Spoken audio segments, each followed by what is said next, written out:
L'histoire est comme le soleil, c'est un flambeau allumé pour tout le monde, disait Benjamin Constant.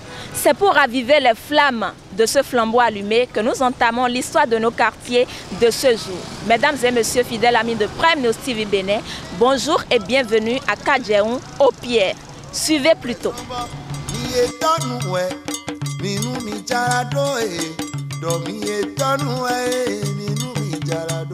Kadjehoun au Pierre, c'est le plus petit quartier de Kadjehoun. Ça se situe entre les murs de clôture du Kangezo et le collège Père au Pierre. D'où l'appellation du Kadjehoun au Pierre. Au Pierre, bon, c'est un prêtre qui s'appelait au Pierre, d'où le nom. Et Père au Pierre, c'est le collège qui s'appelle au Pierre. C'est les colons, ceux qui étaient arrivés pour nous instruire par rapport à l'église catholique. C'était eux qui étaient installés là, d'où il y a le collège catholique Père au Pierre, le nom du Père au Pierre, c'est ça. Kadjehoun là, nous sommes Kadjehoun au Pierre. Nous sommes Kadjehoun au Pierre. Kadjehoun 1, Kadjehoun 2, Kadjehoun 3, Kadjehoun 4, Kadjehoun 5. Mais les titolons, les wawa, ils vont nous cordier, ils vont nous Kadjehoun au Pierre. Kadjehoun 5, ils vont nous mais l'autre, ils vont zéro Kadjehoun au Pierre. Nous avons au moins 5 quartiers de Kadjehoun, d'où il y a les Kadjehoun à Gonga, Kadjehoun Tétissa, Kadjehoun Ga. Kadjehoun au Pierre fait partie de l'un de ces quartiers de Kadjehoun. C'est d'abord le dernier quartier de Kadjehoun. Voyez-vous, le dernier quartier de Kadjehoun. Nous, on est entre Awanleko. Voyez-vous, et Kangezo, c'est déjà Awanleko. Père au Pierre, même là, le collège, même là, c'est dans Awanleko. Voyez-vous, donc nous, on fait limite avec le 11e arrondissement. Donc, c'est les rails qui séparent Kadjehoun de 11e arrondissement, d'où Bégamin déjà qui commence par là. Donc, c'est les rails qui nous séparent de Bégamin. Ici, c'est le 12e arrondissement. Et c'est le dernier quartier. C'est le premier quartier d'abord. Je vais dire le premier. D'où commence le 12e arrondissement. Voyez-vous, jusqu'à Yemikoji là-bas.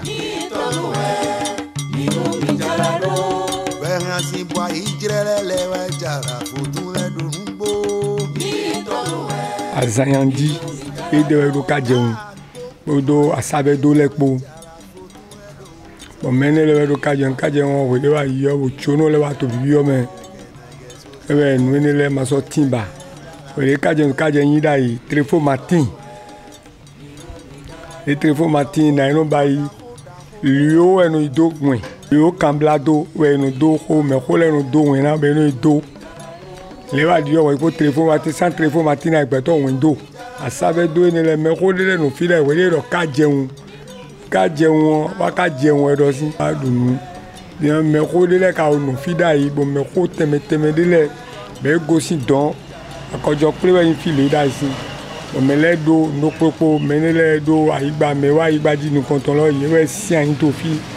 Il y a qu'un merci, ou t'as un clair, bon fier les d'ailleurs.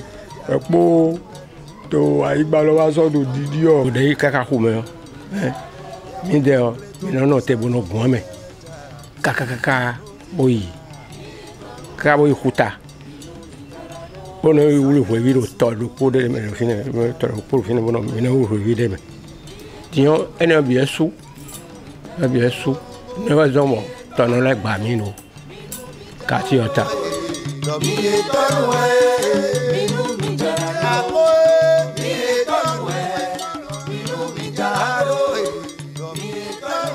Ici, bon, on est, comment dire, laïque. Hein.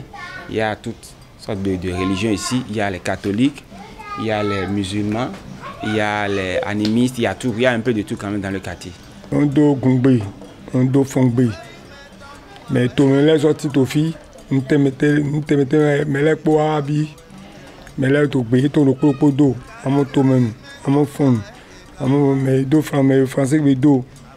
Tout le monde est appelé tout le monde.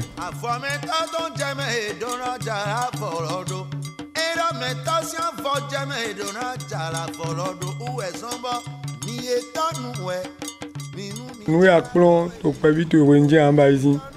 Mais toi, fille, nous situons pas de ça, ça a été.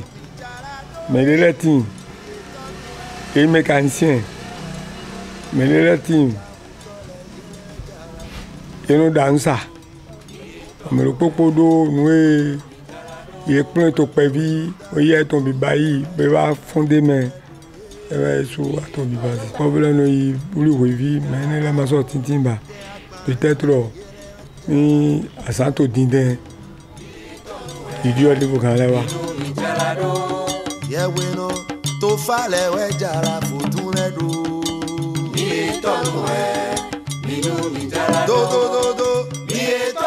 La présidence n'est pas loin de nous et les grandes institutions aussi sont juste pas loin de nous. Du coup, on ne parlera pas d'insécurité si grandissante. Seulement que, tu sais que dans les quartiers, il y a toujours les petits vols.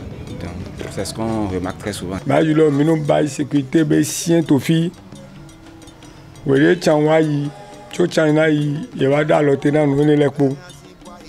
Bon, mi jo edo. Ma so de sécurité ba. Maman ka 21h au barrière ali. Bon, oui nous commissaire Bade était là. Podo mi yo e trolo problème de tin e de sunu ako moto po. Ja. Ye mado we ma we. E mado we ma le mi no be me po so do commissaire. Oui nous ya ke we ma tu wa yi. Mi mo senu de mi no wuli. Mi teme le mi no wuli. Et des sous nos thèmes, nous et m'a demandé à suivre Andy, il m'a dit à tous les Andy, mais pour aider à deux zones bon, à deux étés, qui t'a gossi. Il y a un petit ami, Colombe à thé, où t'es bien non, un petit ami.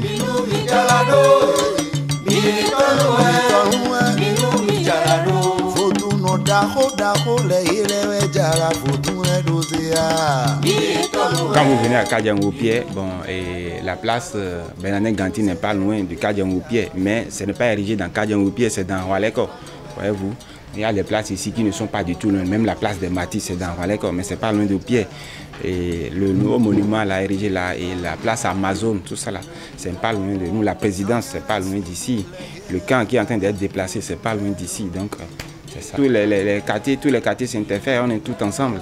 Voyez-vous, Kadian avant l'école, Kadian au pied, on est ensemble. Il n'y a pas une différence en tant que telle. Nous partageons toujours la même popularité, environ 4000, je crois.